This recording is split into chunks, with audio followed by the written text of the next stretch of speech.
Aliabad municipality పరిధిలోని Lalgadi మలక్పేట్లో Congress party కార్యాలయాన్ని Medchal DCC అధ్యక్షులు మేడ్చల్ నియోజకవర్గ ఇన్ఛార్జి తోటకూర వజ్రేష్ యాదవ్ ప్రారంభించారు.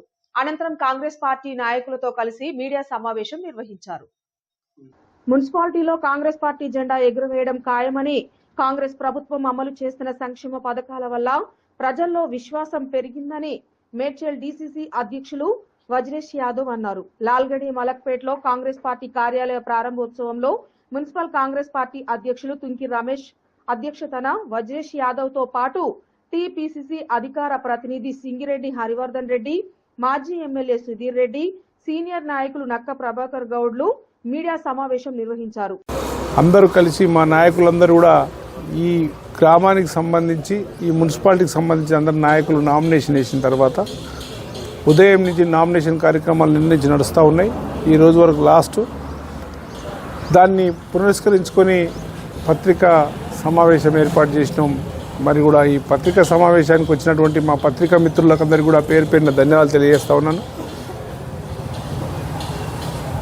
ఈ 3 మున్సిపాలిటీలలో కలిపి 68 డివిజన్లు అందరి పేర్లు కూడా ప్రకటించడం జరుగుతున్నది. ఎవరెవరైతే క్యాండిడేట్లు ఉన్నారో వాళ్ళందరికీ ఇంటిమేషన్ ఇచ్చినాం, అధికారికంగా వాళ్ళకి చెప్పేసినాం. అందరూ కూడా నామినేషన్ వేసుకున్నారు. ఎక్కడెక్కడ కొన్నిటి దగ్గర 1-2 ప్రాబ్లమ్స్ ఉన్నాయి. అవన్నిటిని కూడా మా కుటుంబ సభ్యులందరినీ కూడా కూర్చుండబెట్టి మాట్లాడిన తర్వాత అందరికి కూడా బీఫామ్ ఇస్తామని చెప్పి తెలియజేస్తా ఉన్నాం. దానితో పాటు BRS party, Bharatiya Janata party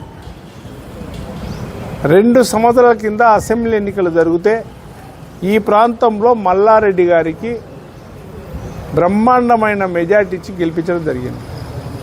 కానీ మల్లారెడ్డి 2 సంవత్సరాల నుంచి ఈ ప్రాంతంలో కాన్ రాలేదు, ఒక పైసా పనిచేయలేదు. ఈ వేదిక మీద ఉన్న వాళ్ళమే మున్సిపాలిటీ నిధులు తీసుకొచ్చినాం, ఇంద్రమ్మ ఇండ్లు ఇచ్చినాం. దాంతోపాటు ఈ వేదిక మీద ఉన్నటువంటి వాళ్ళమందరం కష్టపడి ఇంద్రమ్మ ఇండ్లు కూడా కట్టిస్తున్నాం. దాంతోపాటు మున్సిపాలిటీ నిధులు తెచ్చినాం. మా ప్రభుత్వం సన్నబియ్యం ఇచ్చింది, చీరలు పంచింది, ఆర్టీసీ బస్సు ఉచితం చేసింది. మా ప్రభుత్వమే కార్యక్రమాలు చేస్తూ ఉంది. ఏ ప్రభుత్వ కార్యక్రమానికైనా ఒక ఎంపీగా గెలిచినటువంటి ఈటల రాజేందర్ గారు, అదేవిధంగా ఎమ్మెల్యే గెలిచినటువంటి మల్లారెడ్డి గారు